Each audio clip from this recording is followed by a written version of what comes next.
selalu bilang diberi betis, mau paha lagi. Itu orang tamak. Betul? Tidak pandai puas. Dan karena ketidakpuasan itu, maka saudara Yudas bilang, pernah baca itu? Waktu siapa? Maria kah itu yang dia kasih pecah itu botol minyak narwastu itu yang mahal bagi mereka dulu itu. Lalu dia minyakkan kaki Yesus, lalu dia lap pakai dia punya rambut. Rambut adalah apa ini? Perhiasan wanita. Rambut itu adalah mahkota wanita. Coba, siapa yang mau kasih botak rambut? Terus tidak cantik. Bagaimana dia cantik kalau sudah botak? Aduh tuh. Dengar ya. Apa yang kita dapat belajar dari sini? Rambut adalah mahkota bagi wanita. Pada waktu Maria pakai rambutnya untuk lap kaki Yesus, menyeka dengan rambutnya, dia bilang, mahkota, harta, kehidupan yang berharga itulah yang diberikan oleh Maria kepada Yesus. Bukan senang, betul? Apa harta? Apa yang kamu rasa berharga dalam hidupmu yang sudah kamu berikan kepada Tuhan? Jangan separuh-separuh, ikut Tuhan. Oke. Lalu waktu Yudas melihat, dia bilang, "Guru, kenapa kasih sayang ini minyak? Kalau boleh, betapa bagusnya kalau minyak ini dijual dan uangnya, hasilnya berikan kepada orang-orang miskin." Kalau kita lihat, apakah Anda dan saya lebih hebat dari Yudas? Hebat kah tidak? Pendapatnya, pandangannya itu memang baik sekali. Betul. Kenapa kasih boros-boros? Tapi di sebalik kata-katanya, di sebalik perkataannya, ada kejahatan yang tersembunyi. Pernah baca itu? Nah itu, minyak narwastu ini tidak dijual 300 dinar dan uangnya diberikan kepada orang-orang miskin. Siapa mau bantah itu? Inilah maksudnya kejahatan tersembunyi. Ini tidak disadari dalam gereja. Kadang-kadang itu banyak terjadi dan berlaku dalam gereja, sehingga terjadinya perpecahan, sakit hati, dendam, benci, dan akhirnya banyak yang tinggalkan Tuhan. Apakah Anda dan saya lebih hebat dari Yudas? Perkataannya itu menarik, bagus, tapi menghancurkan. Dialah yang mengkhianati Yesus. Dia yang menyerahkan Yesus hanya karena 30 uang perak. Berapa uang perak yang kamu ada untuk menyerahkan Yesus? Berapa uang perak yang kamu ada untuk menyerahkan sesamamu sendiri, teman seiman? Atau mungkin hamba Tuhan? Banyak yang tidak paham tentang ini. Justru kadang-kadang dalam gereja tersembunyi musuh dalam selimut. Ini Yudas, kita dulu lihat. Ya. Pelajaran apa yang kita dapat dari sini? Hati yang serakah, tamak, maksudnya hati yang tidak bertobat, ya, telah membuat seseorang jatuh.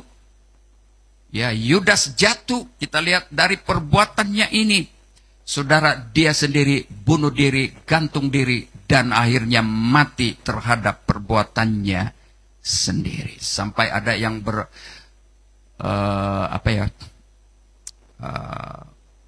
bertelingkah pandangan. Apakah Yudas masuk surga? Ada yang bilang, pasti Yudas masuk surga. Ada yang lain bilang, Yudas tidak akan masuk surga. Tapi bagi saya, itu keadilan Tuhan. Terserah pada Tuhan. Kita tidak tahu. Sebab di dalam Alkitab, tiada katakan Yudas masuk surga. Tetapi, terserah pada cara Tuhan. Kasih karunia Tuhan. Oke? Kalau ikut saja ini kan, ikut saja ini, ikut saja apa yang berlaku, apa yang dibuat oleh Yudas. Karena Yudas tidak bertobat. Ikut saja. Memang neraka dia. Tapi saya secara pribadi tidak berani katakan Yudas masuk neraka. Terserah pada keadilan Tuhan. Oke? Nah, kita pergi tadi, apa yang kita dapat belajar dari Yudas, sekarang kita pergi kepada aplikasi. Refleksi. Refleksi itu apa? Apa? Evaluasi dirilah. Ha? Apakah hati saya benar-benar sudah bertobat dan dekat dengan Tuhan? Atau hanya secara lahiriah dan munafik? Lahiriah itu maksudnya kelihatan beribadah, kelihatan bagus, kelihatan suka menyembah Tuhan, tapi hati tidak bertobat. Oke? Secara lahiriah dan munafik, ataukah saya sungguh-sungguh mengasihi Tuhan? Orang yang mengasihi Tuhan nampak dalam kehidupan sehari-harinya. Nampak dalam pola pikirnya, nampak dalam kata-katanya, perkataannya, semua nampak. Kelihatan. Haleluya. Itu Yudas yang pertama. Sekarang kita pergi kepada Dalila. Dalam Hakim-Hakim pasal 16 ayat 4 sampai ayat 21, saudara boleh baca di situ nanti ya. Tapi kalau kita baca dan saya hurai satu-satu ini, memang ambil masa 2 jam. Oke. Dalila disebut cinta yang beracun.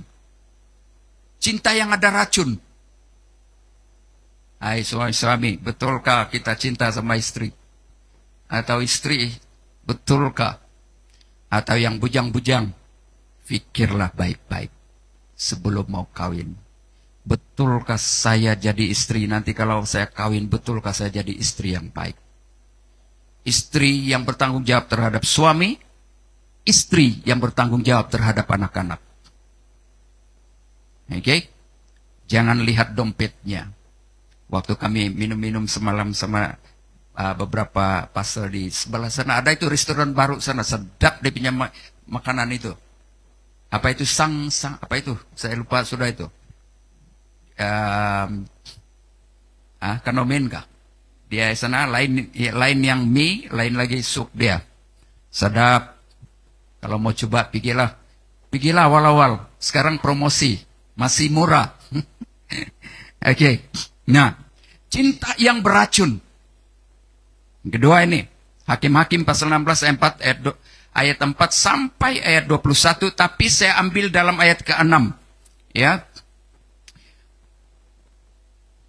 Dalam fakta dalam hidup siapa ini Dalila? Dalila berpura-pura mencintai Simpson. Tapi diam-diam menjualnya kepada musuh. Pernah ada dengar sini, dulu ada satu orang ibu, perempuan, masih setengah umur lah, 30 lebih tahun kan saya terjumpa. Dia bilang, saya tidak susah, dia bilang. Kenapa? Sekarang pergi mana? Saya mau pergi KK, dia bilang. Kenapa? Inilah dia bilang, saya tidak susah. Kalau saya di sini, suami saya kasih makan. Pergi keke, ada suami lagi satu kasih makan. Kalau saya pergi sendakan, ada suami satu kasih makan. Kalau suami satu tiada duit, saya pergi tawau. Wih, ini baru pertama kali saya dengar ini. Adakah di sini macam ini?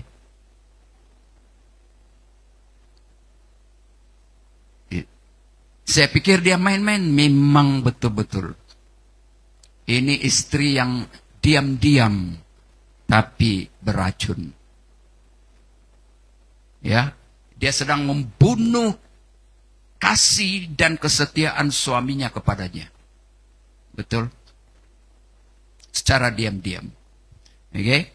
Lihat di sana, lalu berkatalah Dalila kepada Simpson, ceritakanlah kiranya kepadaku.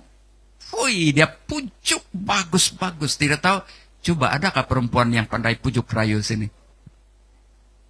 Sebelum kawin, wah. Kan? Jadi yang anak-anak, muda-mudi, bukan muda-mudi, pemudi-pemudi, pikirkan baik-baik. Jangan macam ini.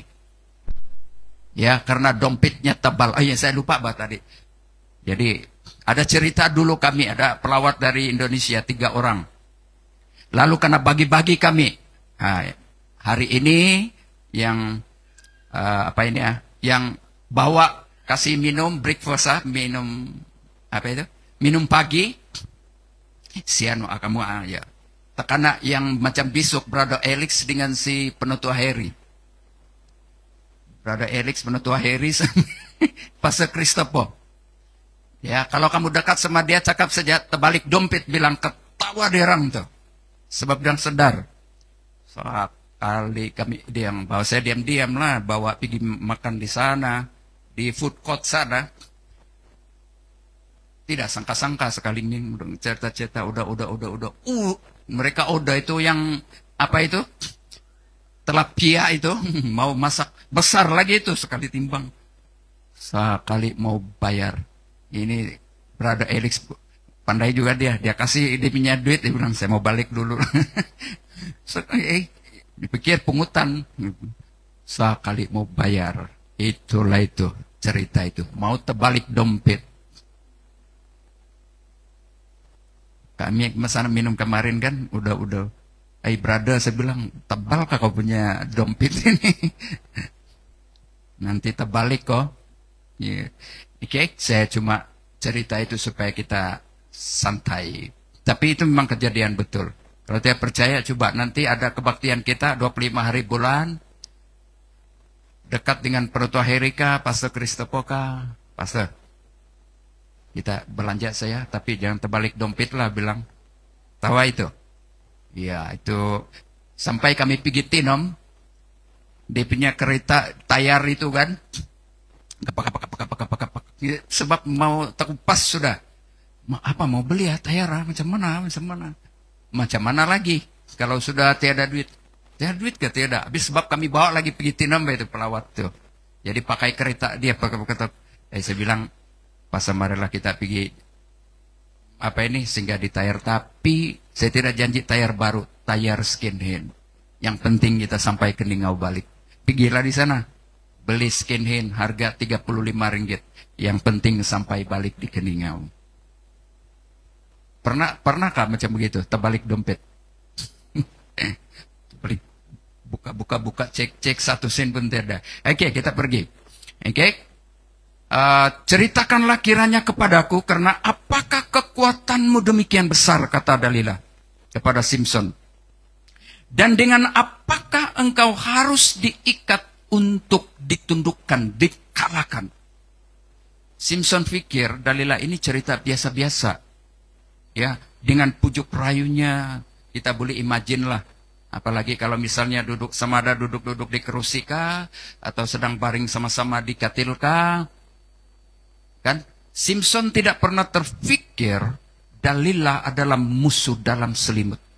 Yang berusaha untuk membunuh dia. Bukan dia yang bunuh. Tetapi dia punya bangsa dia. Dia punya keluarga. Kasih cakaplah keluarga. Oke. Cerita yang beracun. Ya, Dalila punya kata-kata yang mempunyai racun. Ada di sini yang jemaat yang ada nampak bagus, nampak jujur, tapi perkataannya yang tersembunyi boleh.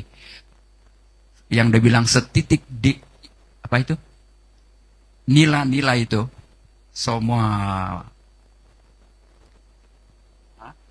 masak susu sebelang ya habis. Ada kalau tiada, puji Tuhan. Ya. Ini Dalila. Jadi sekarang begini, dari sikap Dalila apa yang kita dapat belajar?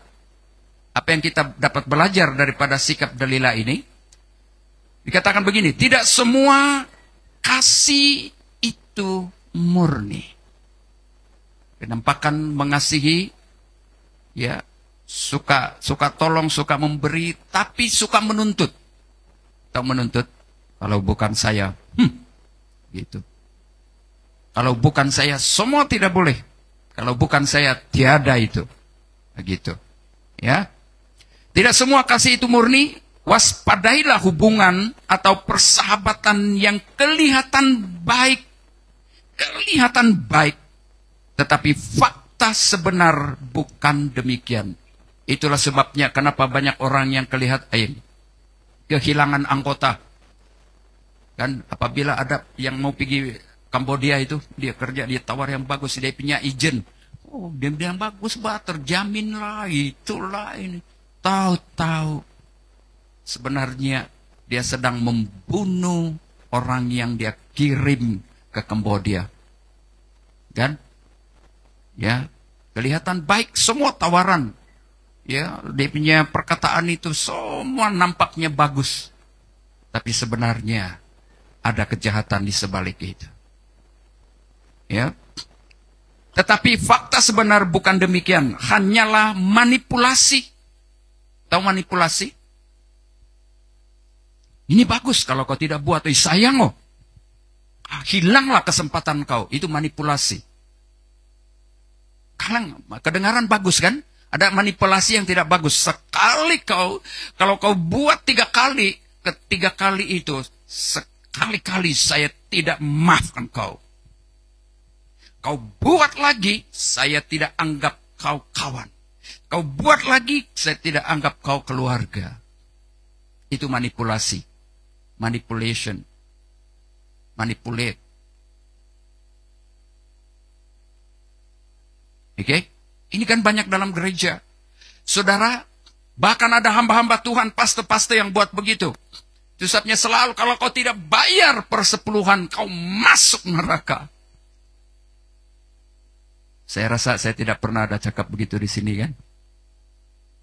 Kau tidak bayar persepuluhan, dosa, kau tidak akan diberkati. Saya tidak tuntut apa-apa sama kita. Tapi antara kita dengan Tuhan, kalau hubungan kita baik dengan Tuhan, kita tahu apa yang harus kita buat. Betul? Kalau kita mengasihi istri kita, suami kita, saudara dan anak-anak kita, tidak perlu kasih, itu anak bilang, Pak, kau tidak sayang saya kah?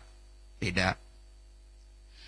Kalau kita hidup dalam sebagai satu keluarga, rumah tangga, suami, dia tahu, dia tidak biarkan istri dan anak-anaknya hidup dalam kekurangan. Dia berusaha. Walaupun kadang-kadang sudah tiada, tapi dia berusaha untuk mencukupkan keperluan keluarganya. Betul gak? Sini bapak-bapak ada yang kasih biarlah, dia bilang, biar istri saya yang kerja, cari duit, kasih makan. Tidak salah kalau istri kerja, puji Tuhan. Tapi janganlah kasih biar, itu bukan kasih. Kau kawin untuk apa? Kan? Ini yang punya sudah ini. Kau kawin untuk apa? Mau kasih pelahir anak saja? Kan? Ada itu suami-suami yang macam begitu saya dengar.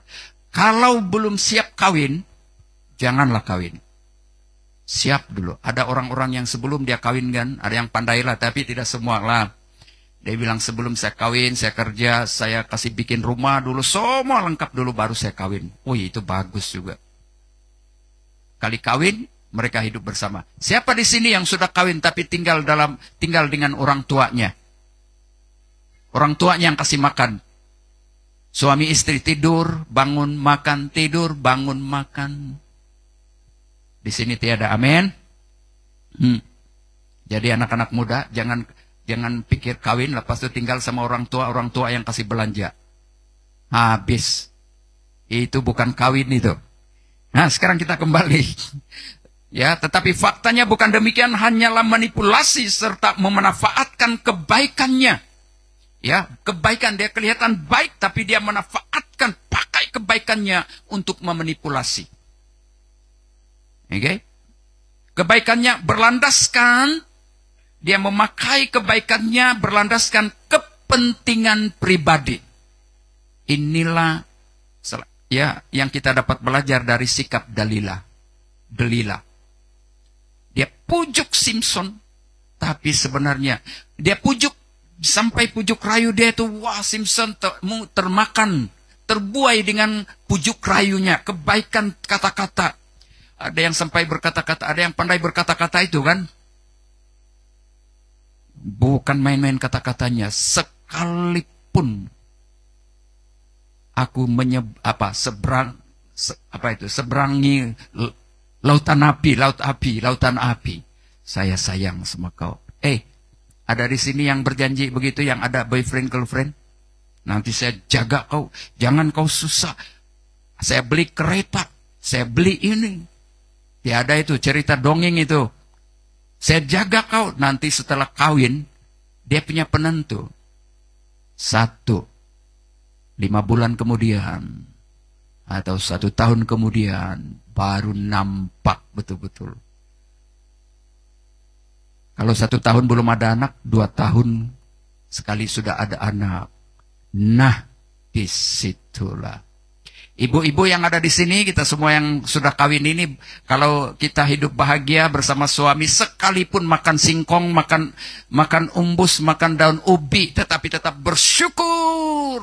Bersyukur selalu atas kasih-Mu di dalam hidupku. Istri saya bilang, dia beritahu saya baru-baru, tuh itu betul-betul memukul dada saya. Lalu saya tanya, jadi kau menyesal kah kawin saya? Dia bilang, waktu saya masih bujang-bujang, saya nampak gitu, pastor-pastor yang pinggir yang melawat tempat kami, dia bilang senang, macam yang, wah, kena sambut. Senang mereka kena sambut, karena layan, karena kasih makan. Memang begitu kan, kadang-kadang begitu. Terus saya berpikir, saya berdoa, dia bilang, Tuhan saya mau suami saya seorang pastor. Betul-betul loh. Sekali dia sama-sama saya, makan pun susah, sewa rumah pun susah, bayar 13 ringgit di hospital pun susah. Makan, kami pernah makan dengan gula, pakai apa itu, kopi dengan nasi. Oh, saya pikir begitu kan, syukur istri saya tidak tinggal saya. Saya tidak tahu, yang Brother Jasin tahu ini kejadian yang seorang wanita yang kawin dengan pastor, sekali melayani. Ini pastor nih, kerjanya bukan senang. Si Jacob Nahwai bilang, goyang kiri kena, goyang kanan kena, maju kena, undur kena. Ya, dia bilang, kalau pastor kurus, itulah, ya, tidak ada doa, tidak diberkati Tuhan. Kalau pastor gemuk, dia bilang, inilah pandai makan kuat, makan tapi, ya, gitu. Kalau pastor diberkati, dia bilang, itu duit gereja. Ya, tapi syukurlah di sini kan. Tiada yang macam begitu. Puji Tuhan, semua yang datang dari kita, semua yang kami ada, semuanya berkat Tuhan. Istri saya bilang, dia teringat yang ada istri hamba Tuhan yang tinggalkan suaminya, kawin dengan cari laki-laki yang ada duit. Ya. Padahal waktu itu beria-ia dia sampai dia berdiri di mimbar menyanyi, mengikut pujian penyembahan, dan dia kira macam yang dia harus jadi pemimpin, dia kira macam pandai atur.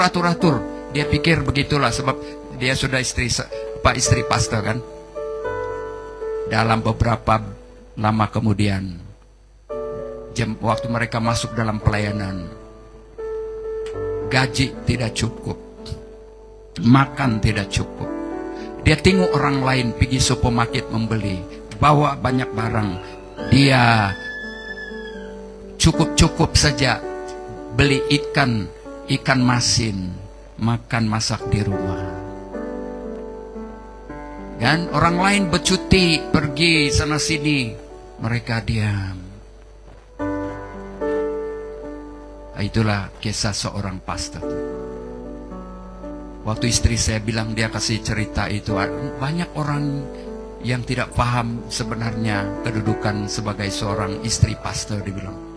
Sebab ini istri pastor nih, bahkan keluarga pastor, itu jadi sorotan. Pakaian tidak bagus karena cakap. Rambut tidak bagus karena cakap. Ya, anak sikap tidak berapa nampak yang dia bilang semua karena cakap. Dari ujung rambut sampai ujung kaki, karena cakap. Syukur di sini tiada begitu kan, amin. Boleh kita berikan tepukan tangan untuk Yesus Tuhan kita. Ya, begitu. Kalau saya cerita macam ini, tidak ada yang mau jadi pastor. Pastor pun karena, istri pun karena, anak-anak pun karena itu. Jangan main-main kalau jadi pastor. Bagus lagi jadi jemaat daripada jadi pastor. Dulu kami itu habis dari ujung rambut sampai ujung kaki sampai ujung rambut sampai ujung kaki. Saudara, kalau bukan panggilan Tuhan, saya sudah tinggalkan Tuhan. Cukup kecewa. Tapi karena panggilan Tuhan sampai hari ini, sekalipun ada masa hujan, ada masa tidak hujan, ada masa kemarau, tetapi bagaimanapun bergerak terus sampai garis terakhir. Oke, nah refleksi, kita pergi kepada refleksi. Ya, apakah saya membangun hubungan atau persahabatan yang jujur? Apakah saudara dan saya betul-betul membangun hubungan persahabatan yang jujur berdasarkan kasih yang sejati, kasih yang benar-benar lahir dari hati kita? Kasih yang sejati bukan menghancurkan, bukan membinasakan, bukan menjatuhkan seseorang. Walaupun kita nampak dia lemah, ada kekurangan, ya, tapi justru kita jadi orang yang mengangkat dia, membawa dia ke level yang mungkin ya kita boleh tolong. Itulah sebabnya ada dua kritik. Bukan tidak boleh ada kritik. Boleh kritik yang jahat dan kritik positif dan negatif. Kritik negatif adalah dia pandai cakap, komplain, komen sana sini, tapi dia sendiri tidak buat, tidak memimpin dan tidak bergerak sendiri dengan apa yang sebenarnya dia komen itu. Oke, itu hanya pengkritik, sama seperti Dalila dan Yudas. Tapi kritik yang bagus adalah kalau kita melihat kekurangan, sesuatu kekurangan orang itu, kita yang tahu, kita yang pandai dari dia mungkin, kita harus tolong dia. Mari saya tolong, mari saya bantu. Itulah sebabnya jemaat Tuhan, saya tidak sembunyi-sembunyilah. Sewaktu ada di dalam gereja ini, ya, saya yang mendahului. Saya pegang kepimpinan melalui teladan. Saya tidak mau hanya pandai berkhotbah, tapi saya tidak buat apa yang saya khotbahkan. Kalau gereja tidak dibersih, saya datang. Saya dengan istri kasih bersih. Tapi saya tidak selalu bilang, kamu tidak, minggu lalu saya tidak nampak, tidak kasih bersih, sudah ada tugas tapi tidak datang. Adakah? Tidak ada. Saya harus buat. Maksud saya begini, biar perbuatan kita yang berbicara. Ada orang selalu kirim gambar kan, dia gambar sana, dia gambar itu misup, biar ini gambar bercerita. Maksudnya macam mana itu misup, sedap kah tidak? Itu. Haleluya. Oke. Apakah saya membangun hubungan atau persahabatan yang jujur berdasarkan kasih sejati atau dengan niat tersembunyi? Dulu, puji Tuhan, terima kasih kepada Brother Sayadi dan semua yang sudah terlibat kan. Dulu, sebelum ada beberapa yang sudah bawa bas, saya angkat jemaat sendiri. Saya tidak cakap, kenapa tidak ada jemaat, walaupun ada yang pandai bawa, kenapa tidak ada tolong saya, kenapa. Tidak, saya harus angkat.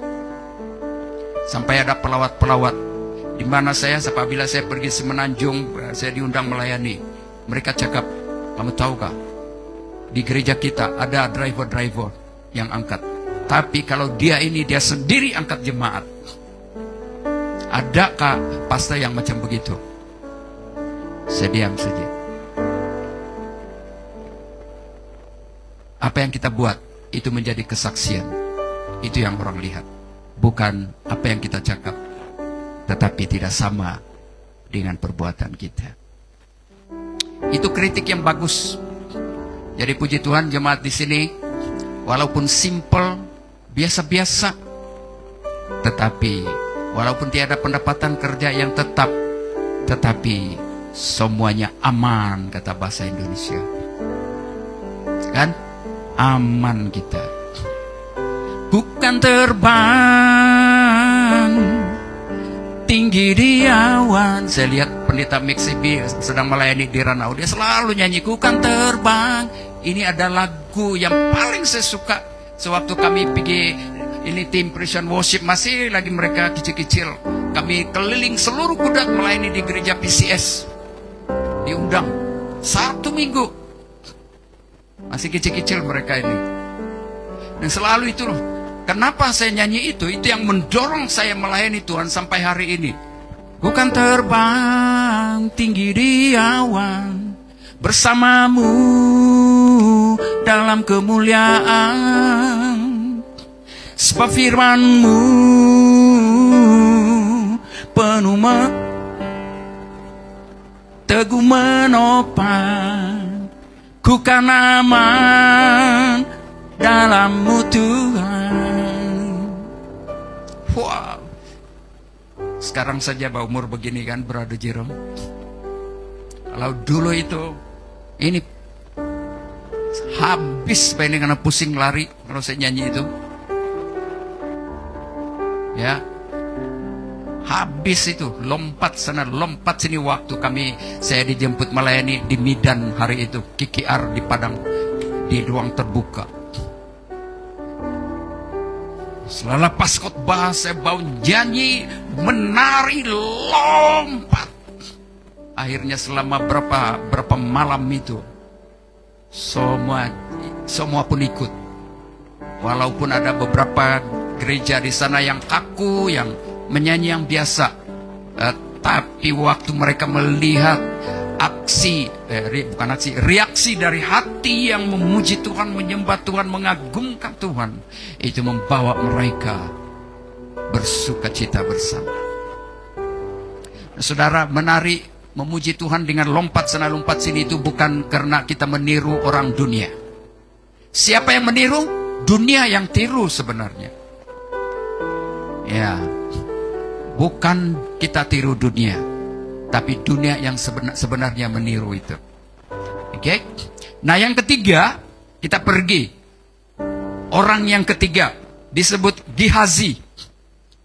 Gehazi itu kita lihat dalam 2 Raja-Raja. Gehazi 2 Raja-Raja pasal 5 ayat 20-27. Gehazi ini sikap apa yang ada dia ini? Pelayanan yang serakah, pelayanan yang tamak. Sebagai pelayan atau pelayanannya melayani bukan karena kemuliaan Tuhan, tapi melayani karena mau cari untung. Ya, dalam pelayanan.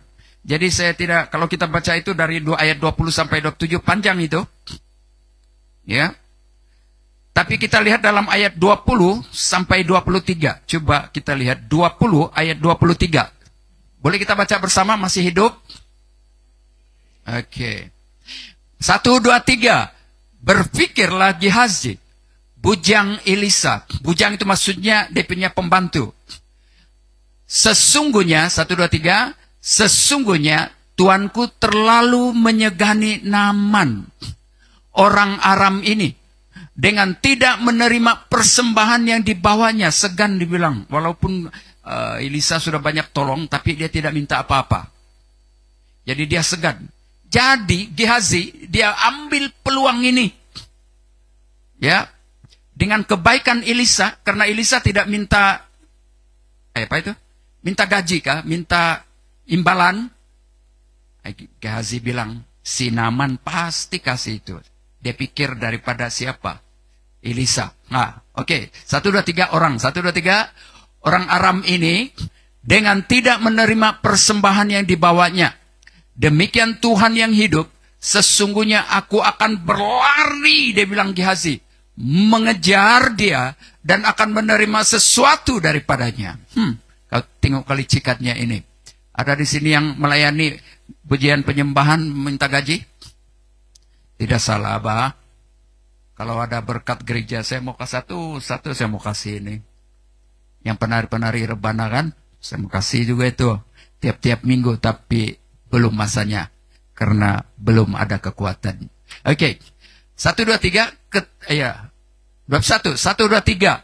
Lalu Gehazi mengejar Naaman dari belakang. Ketika Naaman melihat ada orang berlari-lari mengejarnya, turunlah ia dengan segera dari atas kereta untuk mendapatkan dia dan berkata, "Selamat!" Hui. Halo. Kira-kira apa itu perkataan selamat? Mengerti maksudnya? Hah? Damai. Bukan itu saja. Perkataan yang kelihatan baik. Selamat. Tahu-tahu mau minta untung. Ya. Ayat 22. Jawabnya, "Selamat. Tuanku Elisa menyuruh aku mengatakan, baru saja datang kepadaku dan 2 orang muda dari pegunungan Efraim." Ada lagi kawan ini si Gehazi. "Dari antara rombongan Nabi. Baiklah, berikan kepada mereka." Dia cakap bukan saya, tetapi mereka dia apa itu? Dia jadikan 2 orang ini jadi apa? Kambing hitam. Hitam kambing hitam. Siapa suka yang kasih kambing hitam selalu sini? Dari antara rombongan Nabi, baiklah berikan kepada mereka setelintap perak dan 2 potong pakaian. Ini Gehazi. Dia tidak bilang saya yang minta, pastor yang minta. Kan? Ada sekarang dalam TikTok apa semua itu sebenarnya Edis bilang kan. Dia bilang, hati-hati kau tengok sebenarnya sini ya, betul-betul. Sebab ada orang yang pakai sebenarnya nama. Untuk cari untung. Sebagainya. Ayat 23. Naaman berkata, "Silakan ambil 2 talenta." Siapa tidak Kan Naaman itu disembuhkan oleh Tuhan. Ya, apapun dia boleh kasih saja sebab sudah senang hati. Ada di sini yang pergi berdoa orang sakit sembuh minta gaji. Naaman mendesak dia dan membungkus 2 talenta perak dalam 2 pundi-pundi dan 2 potong pakaian, lalu memberikannya kepada 2 bujangnya. Tetapi sebenarnya untuk Gehazi bukan bujangnya. Ya, mereka ini mengangkut semuanya di depan Gehazi. Pura-pura 2 ekor itu angkat. Bukan pura-pura. Mereka tidak tahu. Kan? Yang mereka karena kasih kambing hitam. Siapa suka yang kasih kambing hitam ini? Semua tidak ada. Amin. Tahu-tahu setelah kalau kamu baca sampai habis, Gehazi yang ambil itu. Ya. Dia punya itu yang dia bilang 2 orang yang itu. Gehazi ambil, itu maksudnya. Apa sikap Gehazi di sini? Pelayanan yang serakah atau tamak. Mau melayani tapi tidak mau kalau tidak ada untung. Ada satu pastor tuh hari saya bawa. Saya bilang di tempat ini kalau kau mau melayani tidak ada gaji. Tapi seperti mana firman Tuhan bilang, kalau kita buka ladang, sudah kita buka, tanam bagus-bagus, siram bagus-bagus, maka ladang itu akan menghasilkan dan mungkin itu yang akan memberi makan kita. Ya di sini tidak ada gaji punya. Sudah ada gereja, sudah ada tempat tinggal, bolehlah. Dia bilang, pastor saya mau tengok dulu. Kenapa? Sebab dia memang sudah biasa melayani dengan yang ada gaji. Ya, Orang yang melayani dengan ada gaji ini, kalau tiada gaji pelayanan, habis. Dia tidak akan rasa hidup. Tapi kalau orang yang melayani Tuhan dengan tanpa gaji, saudara, kalau saya karena Tuhan bilang pergi di Tawau, buka pelayanan tanpa gaji, tiada orang, saya pergi. Saya akan pergi. Saya tidak takut, sebab saya tahu bagaimana dalam melayani. Orang yang biasa melayani, bahkan sampai hari ini, jemaat tahu juga. Kan? Oke. Itu sebabnya dalam pelayanan saya tidak takut. Kalau Tuhan bilang, kau serah ini pelayanan dengan seseorang, kau pergi lagi buka, saya pergi. Saya tidak takut. Sebab saya tahu, hidup dan mati untuk Tuhan. Oke, sudah dapat? Refleksi kita lihat di sini ya. Pelajaran apa yang kita dapat belajar daripada sikap siapa ini? Gehazi, pelayanan tidak boleh digunakan untuk mencari keuntungan duniawi. Pelayanan, ya, kalau kita mau melayani cari untung, habislah. Itulah sebabnya, saudara, waktu saya ditawar beberapa gereja untuk melayani gereja-gereja besar yang ada gaji, saya mau, bukan tidak mau, saya tertanu juga, apa itu? Itu hati, mau pergi. Tapi dari dalam berkata, kau mau melayani saya kah karena gaji? Atau kau mau melayani saya karena saya? Lalu saya putuskan untuk tidak. Ada berapa kali itu? Dan yang terakhir saya dengan istri karena jemput lagi pergi di keke. Dia bilang, ini sedia, ini sedia. Saya pikir, bagus juga. Balik, doa, tidak. Sama itu suara. Saya kasih tahu tidak jadi. Oke? Karena pas juga waktu itu ada krisis di sini. Karena ada musuh-musuh yang tidak kelihatan. Ada krisis, bingung saya. Oh, kalau begini seolah-olah saya rasa Jasin tahu nih. Bagus saya keluar dari Keningau. Supaya sampai Keningau, orang-orang Keningau tidak tahu di mana saya. Dalam keadaan yang macam begitu, Tuhan bilang, saya mau kau terus tinggal di Keningau. Itulah sebabnya saya terus tinggal di Keningau sampai hari ini. Oke. Lalu saya bilang, Tuhan, adakah cigu-cigu di sini? Adakah orang-orang bisnismen yang berhasil di jemaat di sini? Kenapa semuanya yang biasa, bukan mau merandai ya. Kenapa semua yang biasa-biasa ini? Tuhan bilang, kau ingatkah dulu? Pertama saya masuk dalam pelayanan adalah orang-orang miskin. Lukas 4:18, roh Tuhan ada padaku. Ya. Roh Tuhan ada padaku oleh sebab ia telah mengurapi aku untuk menyampaikan kabar baik, kabar sukacita pertama kepada orang-orang miskin. Orang miskin ada dua maksud. Miskin secara rohani, kecewa, takut, ya, apalagi mau bunuh diri, itu miskin hati. Kedua, miskin secara jasmani. Tuhan bilang, begitulah saya. Wah, saya bilang puji Tuhan. Haleluya. Ya Tuhan, saya mau bergerak. Sampai hari ini. Oke, kita pergi kepada refleksi.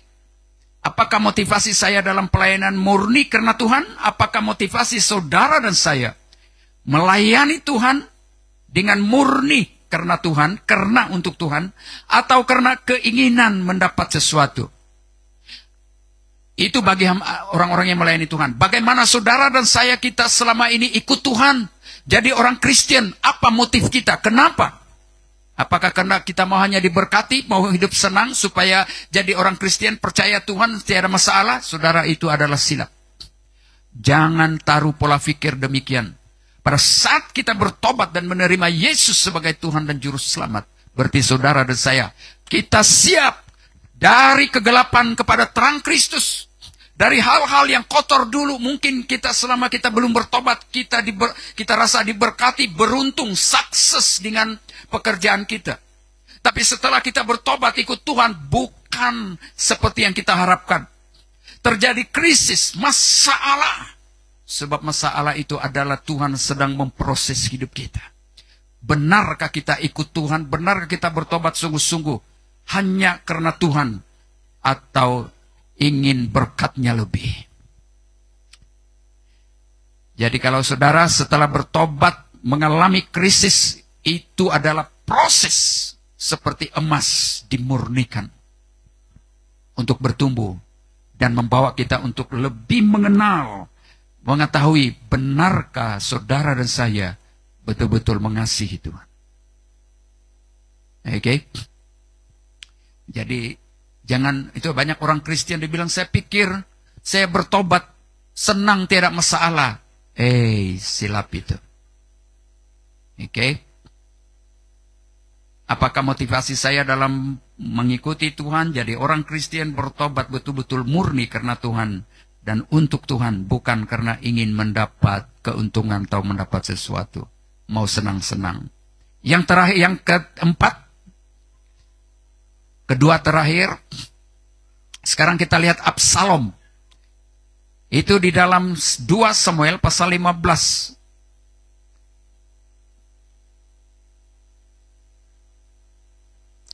Saya lupa, tapi saya nanti simpulkanlah kalimat orang ini.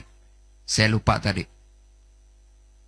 Saya simpulkan nanti, kelima orang ini yang melakukan hal-hal ini, apakah mereka berhasil?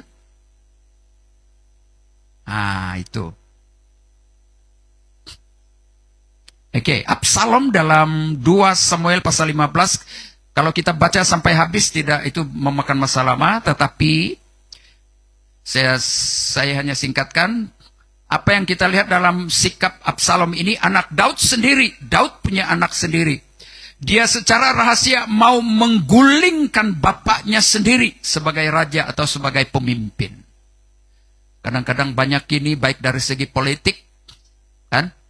Apalagi dalam gereja. Ada yang berusaha mengguling pemimpinnya sendiri. Banyak itu di Indonesia, banyak. Dulu pernah terjadi di sini. Seorang pastor, sudah tidak ada pelayanan, dia pusing sana pusing sini, tidak ada orang terima. Lalu dia datang, dia jumpa saya, dia cerita begini. Saya pikir cerita dia betul, bagus. Dia bilang saya begini. Yalah, kasih peluang dia di sini, peluang. Tapi saya cepat, taulah saya ini cepat betul-betul, saya belas kasihan itu. Dan dengan jujur mau tolong, mau angkat dia, mau supaya jangan dia kecewa. Dia melayani sini satu keluarga. Kita beri peluang, kebaktian rumah tangga saya suruh. Rupa-rupanya makin lama makin dia pergi apabila dia pergi di rumah-rumah jemaat, dia kritik saya. Dia hantam, dia kasih racun. Kalau saya yang pimpin tuh gereja maju itu, saya buat ini, saya buat program ini. Sampai mana sudah kena bongkar kan? Itu masihkah? Masih itu lekat. Ya dia mikir itu semua jadwal. Dia buatan sini ini. Yang paling yang bahaya, saya tidak tahu, jemaat dia sudah pergi satu-satu kasih racun pikiran mereka. Siapa yang kasih bongkar tuh hari ya sama saya? Wow. Hampir semua jemaat keluar ikut dia. Waktu sudah begitu saya panggil dia, Pastor, saya sudah beri peluang sama kau. Saya pikir macam mana, tapi ini pula yang terjadi kau lakukan sama saya. Ya, kita beri peluang dia. Semua khotbah di sini di mimbar, semua dia khotbah. Apa tidak jemaat pun terpukau kira, kan? Sampai habis hampir huru-hara jemaat. Itu kejadian betul tuh. Kalau tidak percaya, ambil kapak di dapur, balala dada ini. Tanya saja mereka ini. Ya, akhirnya, krisis besar tuh. Dia sudah berpekat dengan orang-orang, beberapa jemaat yang memang suka pekritik gitu. Hantam saya ini. Saya bilang sama dia sekarang begini. Jemaat atau gereja berdirinya ini saya mula dengan kosong. Ya, melayani 1 orang, 2 orang, 3 orang, sampai jadi begini. Oke, kalau betul-betul kau hamba Tuhan, ya kau bilang kau pastor, ayolah, Kau mulai sendiri pelayanan kau. Carilah jiwa.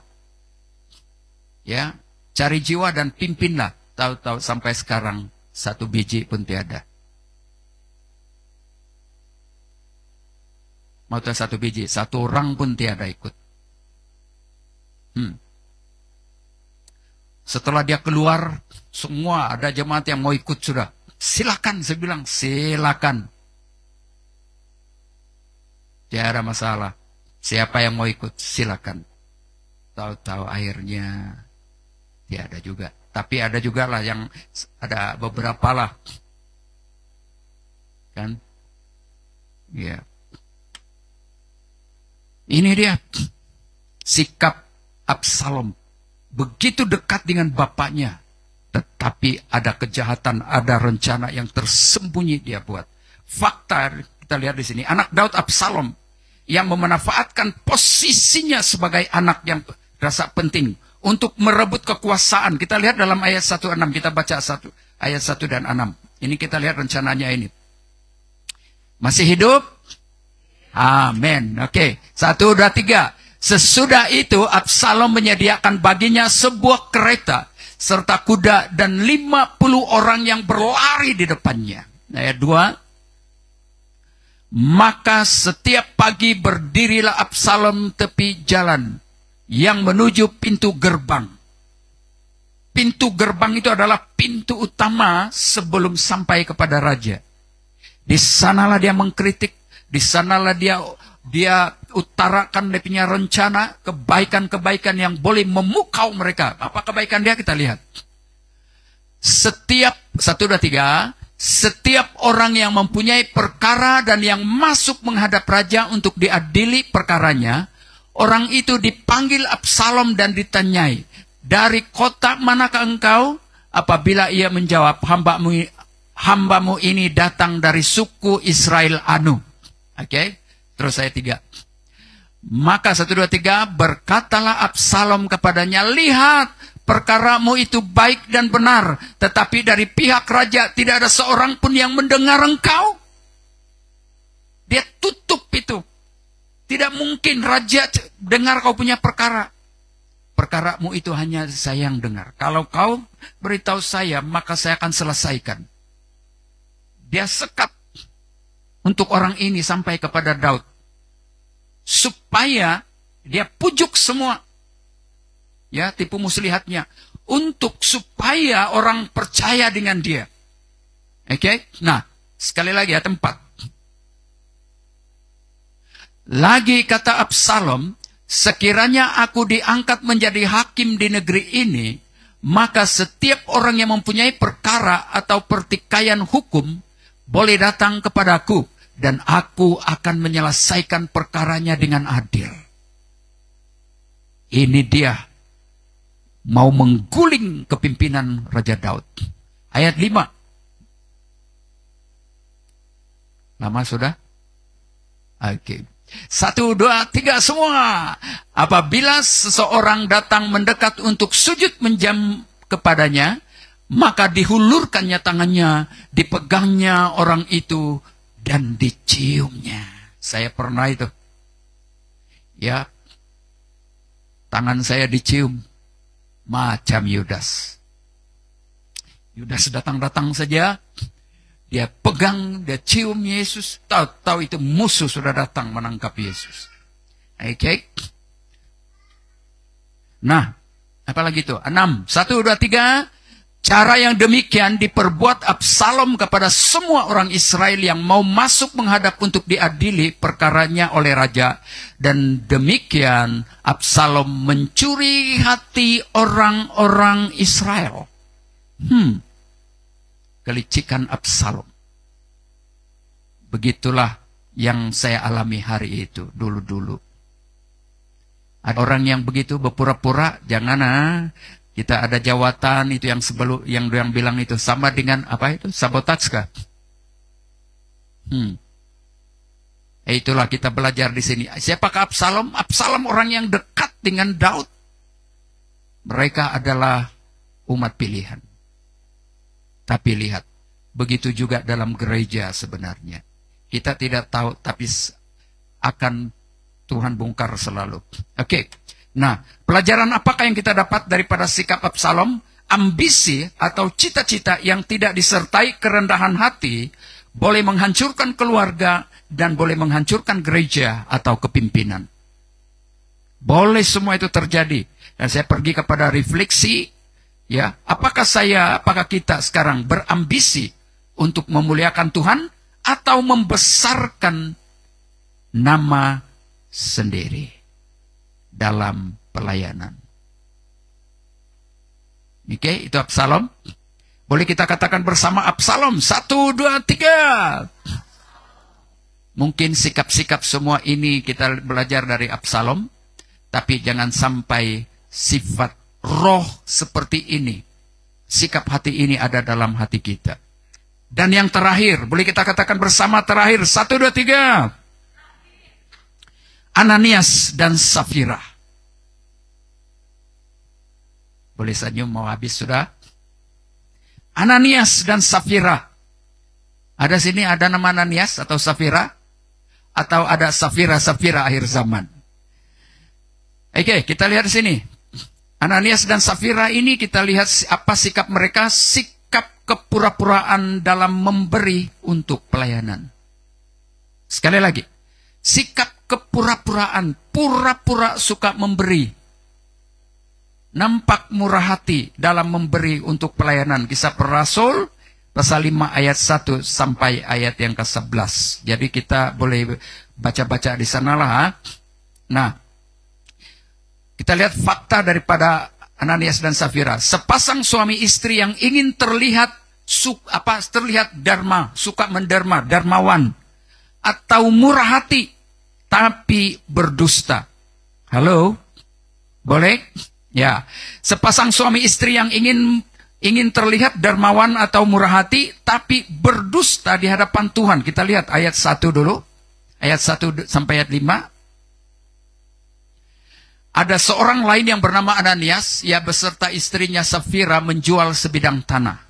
Itu hidup dan sifat orang-orang Yahudi dulu. Mereka suka memberi. Oke, mereka tahu sebagai tanda ucapan syukur. Dengan setahu istrinya tahu penjualan ini. Lihat ya. Menahan sebagian dari hasil penjualan itu dan sebagian lain dibawanya dan diletakkannya di depan kaki rasul-rasul. Ya. Tetapi Petrus berkata, Ananias, mengapa hatimu dikuasai iblis? Dari hatilah terpancar kehidupan, kata firman Tuhan dalam Mazmur Tuhan. Mazmur ke Amsal. Sehingga engkau mendustai Roh Kudus dan menahan sebagian dari hasil penjualan tanah itu. Ayat 4. Selama tanah itu tidak dijual, bukankah itu tetap kepunyaanmu? Dan setelah dijual, bukankah hasil itu tetap dalam kuasamu? Kuasamu. Mengapa engkau merencanakan perbuatan itu dalam hatimu? Engkau bukan mendustai manusia, tetapi engkau mendustai Allah. Ayat 5. Ketika mendengar perkataan itu, rebahlah Ananias dan putuslah nyawanya alias meninggal dan mati. Maka sangatlah ketakutan semua orang yang mendengar hal itu. Ayat 6 kita sambung saja sampai ayat 10 lah. Lalu datanglah beberapa orang muda, mereka mengapani mayat itu, mengusungnya keluar dan pergi menguburnya. Ayat 7, kira-kira 3 jam kemudian masuklah istri Ananias bersekongkol, berkompromi. Jadi jemaat Tuhan jangan berkompromi dengan kejahatan, ya, atau hal-hal yang tersembunyi. Jangan. Tetapi ia tidak tahu apa yang telah terjadi dengan suaminya Ananias itu. Kata Petrus kepada Safira, katakanlah kepadaku dengan harga sekian ke tanah itu kamu jual. Jawab perempuan itu, betul bah, bukan kami bohong. Betul itulah harga dia. Kenapa kau tanya-tanya ini pastor? Kata Petrus, mengapa kamu berdusta bersepakat untuk mencobai roh Tuhan? Lihatlah, orang-orang yang baru menguburkan suamimu berdiri di depan pintu dan mereka akan mengusung kau juga di luar. Ayat 10. Lalu rebahlah perempuan itu seketika itu juga di depan kaki Petrus dan putuslah nyawanya. Ketika orang-orang muda itu masuk, mereka mendapati dia sudah mati, lalu mereka mengusungnya keluar dan menguburnya di samping suaminya. Bagus juga kan? Dua-dua pun jalan sama-sama, tiada yang tertinggal. Oke. Nah, apa yang kita dapat belajar di sini? Pelajaran apakah yang kita dapat belajar dari sikap Ananias dan Safira? Kepura-puraan dalam jemaat dapat membawa hukuman dan mengganggu kekudusan gereja. Sebabnya terjadi perpecahan. Tidak ada sukacita, tidak ada damai dalam gereja, stres saja. Kan masuk saja, terus, panas. Panas, coba Jasin. Sorry, coba. Panas, panas, panas. Siapa punya lagu itu, ah? Hah? Panas, panas, panas. Kepura-puraan dalam jemaat dapat membawa hukuman dan mengganggu kekudusan gereja. Maksudnya kesatuan, hubungan antara sesama. Oke. Sebenarnya gereja tempat di mana kita menghadirkan hadirat Tuhan, tempat di mana kita berdamai, bersekutu bersama, saling merangkul, saling memperbaiki antara satu dengan yang lain. Di mana kita bersukacita bersama, memuji Tuhan, menghadirkan hadirat Tuhan. Haleluya. Ini yang terakhir ya. Kita lihat pada refleksinya. Ya, untuk diri kita sendiri, apakah saya hidup dengan integriti? Apakah saudara dan saya hidup dengan integriti, kejujuran, ikhlas, ketulus? Atau apakah saya jujur kepada Tuhan dan sesama teman seiman? Mari kita periksa sama-sama. Anak-anak Tuhan yang saya kasih dalam Yesus, saya pergi kepada kesimpulan dan juga sebagai penerapan atau aplikasi. Karena itu, yang pertama, mari kita sama-sama uji motivasi setiap tindakan dan pelayanan kita, atau bagaimana kita ikut Tuhan. Yang kedua, bangunlah hubungan yang jujur, bukan berdasarkan kepura-puraan. Jangan mudah tertipu oleh penampilan, mintalah hikmat dari Tuhan untuk membedakan yang tulus dan palsu. Yang seterusnya, hidup dengan integriti, bahkan ketika tidak ada yang melihat kita. Tidak ada orang yang mengatakan, wow kau hebat, kau pandai, kau pintar. Tapi biar kita lakukan semuanya hanya untuk Tuhan. Kelima contoh ini, kalau kita baca semuanya dalam kehidupan mereka, tidak ada yang berhasil. Dan yang parahnya adalah hidup mereka hancur. Ada yang meninggal, mati tanpa dapat apa-apa. Bahaya ketidak? Itulah musuh dalam selimut. Dalam gereja. Alkitab mengajar kita dan memberitahu bahwa bukan hanya sebagai pepatah yang selalu cakap dan musuh dalam selimut. Tapi rupa-rupanya dalam Alkitab itu tertulis secara implisit, secara tersirat. Walaupun tidak ada dikatakan musuh dalam selimut di situ, tapi pengajarannya, pelajarannya itu ada. Mari kita semua bangkit berdiri dan kita selidiki hati kita. Haleluya.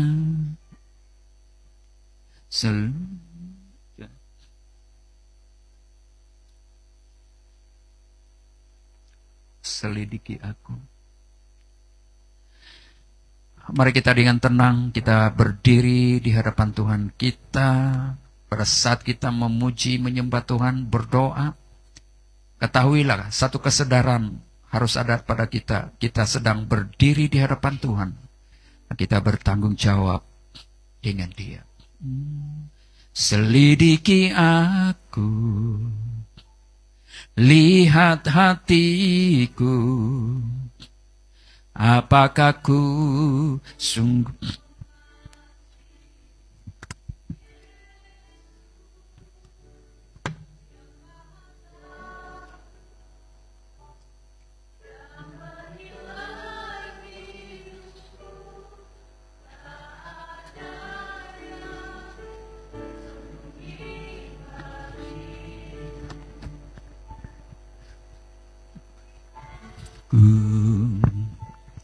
lihat hatiku.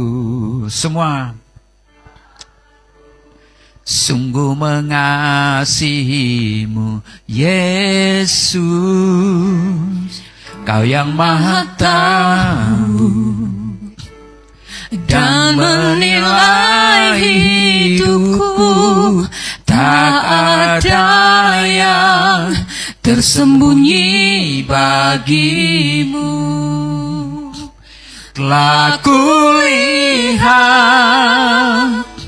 kebaikanmu yang tak pernah habis di hidupku. Ku berjuang sampai akhirnya Kau dapati aku tetap setia. Biarin menjadi doa kita. Selidiki aku, lihat hatiku, aku sungguh mengasihimu Yesus, Kau yang Maha tahu dan menilai hidupku. Tak ada yang tersembunyi bagimu. Sekali lagi, selidiki. Selidiki aku, selidiki kami pagi hari ini Tuhan. Lihat hatiku, lihat hati kami bersama. Apakah ku sungguh mengasihimu Yesus, Kau yang Maha tahu dan menilai hidupku. Tak ada yang tersembunyi bagimu. Telah kulihat kebaikanmu yang tak pernah habis di hidupku. Ku berjuang sampai akhirnya Kau dapati aku tetap setia. Telah kulihat kebaikanmu yang tak pernah habis di hidupku. Ku berjuang sampai akhirnya Kau dapati aku tetap setia. Biarkan musik melayani kita. Izinkan Roh Kudus bekerja di dalam hati kita. Katakan, Tuhan, selidiki hatiku. Ada 5 orang, 5 tokoh yang kita belajar daripada sifat sikap ke-5 orang ini. Apakah itu salah satu di antara ke-5 orang itu ada di dalam hidup kita, dalam hati kita? Kita semua dengan jujur, dengan ikhlas, mari kita datang kepada Tuhan. Dan Tuhan, mari kita katakan, Tuhan, selidiki hatiku. Apakah ada rahasia kejahatan yang tersembunyi di dalam hatiku, yang tanpa saya sadar boleh menghancurkan diriku sendiri, bahkan boleh menghancur, membawa dampak yang tidak baik kepada community, kepada kawan-kawan, kepada keluargaku, kepada istri, kepada suami, kepada anak-anakku, atau sebagai anak kepada ibu, kepada bapak, kepada adik-adik, kepada abang-abang. Mari katakan, Tuhan, saya datang kepadamu dengan tulus, dengan jujur. Yang bertobat itu adalah hati kita yang sangat penting diperbaharui. Izinkan Roh Kudus menyentuh hati kita dan katakan, saya mau berubah, Tuhan. Bapa, sentuh hatiku, ubah hidup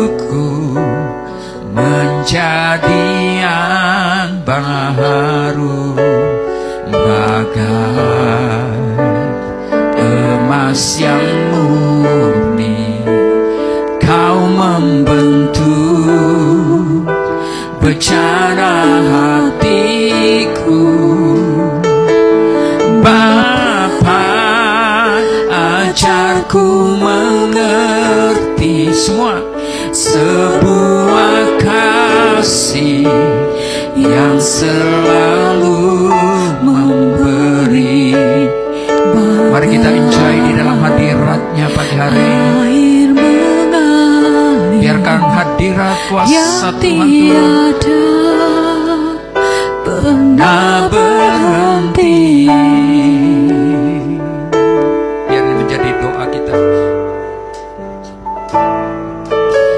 Betapa ku mencintai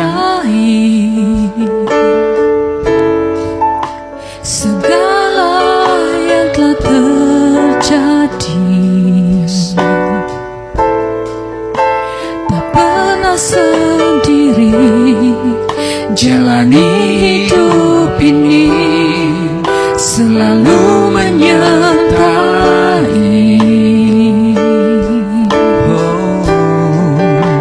Betapa ku menyadari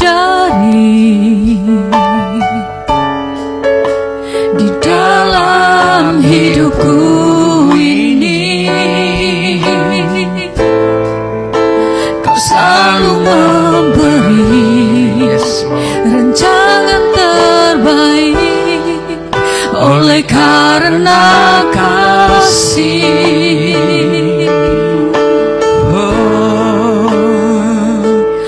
Bapa, sentuh hatiku, ubah hidupku menjadi yang baru, bagai emas yang murni.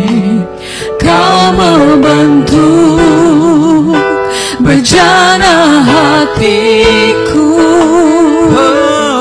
Bapa, ajarku mengerti sebuah kasih yang selalu memberi. Biar ini kerinduan kita. Bagai air mengalir yang tiada pernah berhenti.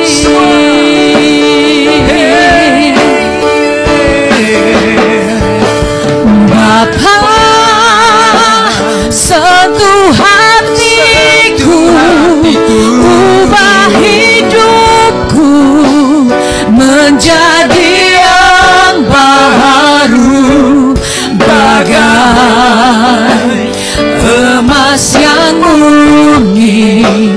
Kau membentuk bejana hatiku. Bapa, ajar sebuah kasih yang selalu memberi, bagai air mengalir yang tiada pernah berhenti. Sekali lagi. Bapa, sentuh hatiku, ubah hidupku menjadi yang baru, bagai emas yang murni. Kau membentuk bejana hatiku. Bapa, ajarku mengerti sebuah kasih yang selalu memberi, bagai air mengalir yang tiada pernah berhenti.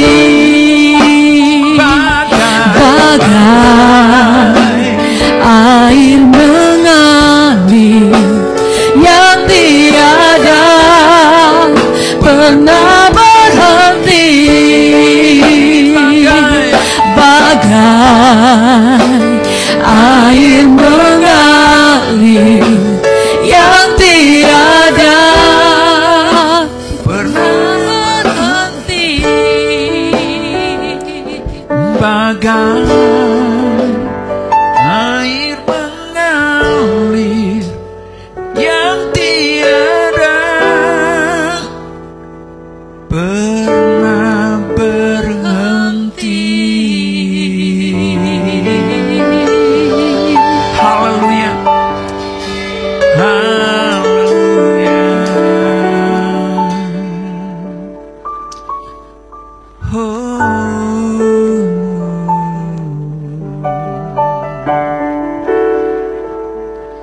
Bapa, kau setia, takkan meninggalkan. Biar ini satu pengakuan kita.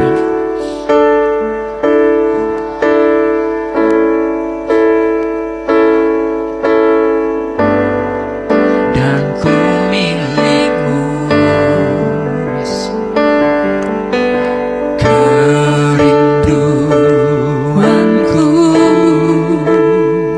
Ini kerinduan kami Tuhan. Tinggikan namamu, karena ku tahu Engkau dalamku Dan ku dalammu. Yes. ubah Hatiku seputih hatimu, setulus salibmu, kasihmu Tuhan. Semua kita nyanyikan. Biar mataku seperti matamu, pancarkan kasihmu. Ku mau jadi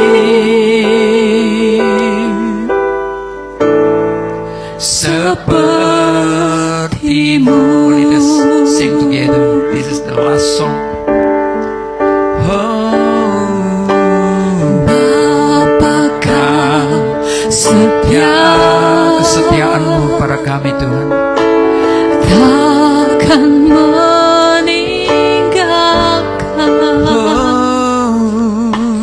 Dan ku percaya Engkau milikku dan ku milikmu. Kerinduanku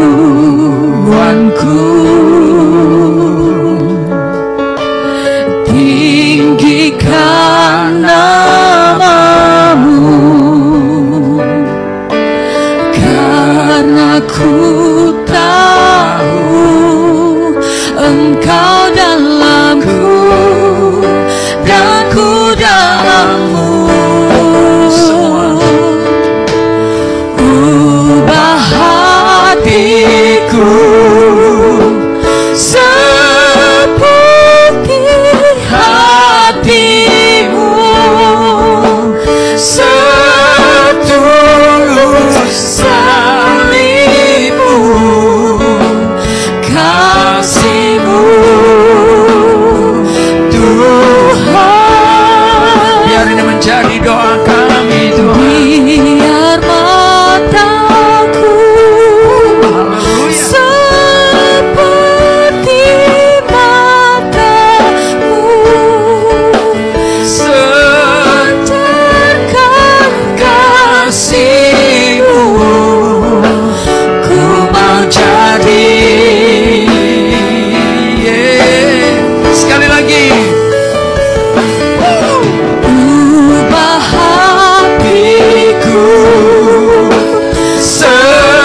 Seputih hatimu, setulus salibmu, kasihmu Tuhan. Tuhan.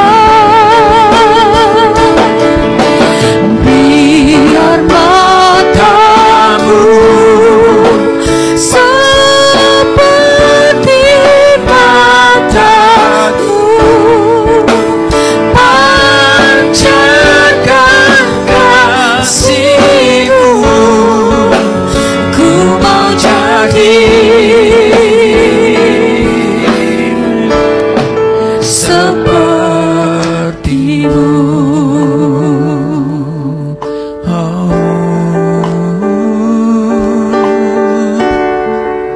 haleluya. Seperti kasih-Mu Tuhan, terpuji namamu Yesus. Oh, ubah hati kami.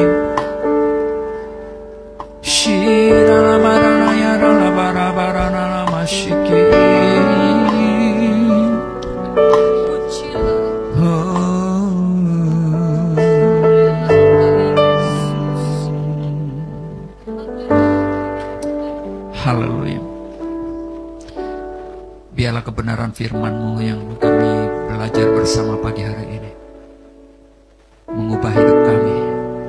Berikan kami kesadaran dan mengingatkan kepada kami supaya contoh-contoh mereka yang tertulis di dalam kebenaran firman-Mu Tuhan. Ngajar kami, firman-Mu benar-benar iya dan amin. Tidak ada satupun yang disembunyikan, meskipun kejahatan-kejahatan yang tertulis yang ada di situ dipaparkan, dinyatakan kepada kami, supaya itu menjadi satu pelajaran, pengajaran buat kami, bahwa hal-hal yang demikian tidak menguntungkan hidup kami, tetapi boleh menghancurkan, bahkan merugi diri kami sendiri, bahkan karya kami, pelayanan, pekerjaan, bahkan boleh melibatkan keluarga kami dan seterusnya. Ampuni kami Tuhan, selidiki hati kami semua. Biarlah pagi hari ini, biarlah Tuhan kami benar-benar sadar dan tidak mau melakukan hal itu. Bertobat dalam hati kami, agar apapun yang kami lakukan, biarlah benar-benar ikhlas, jujur, tulus dan murni. Kami lakukan hanya untuk kemuliaan Tuhan. Terima kasih Bapa, Kau sudah memberkati kami semua. Dalam nama Yesus kami berdoa dan ucap syukur. Mari kita katakan sama-sama, amin, amin, amin. Silakan duduk semua. Terima kasih karena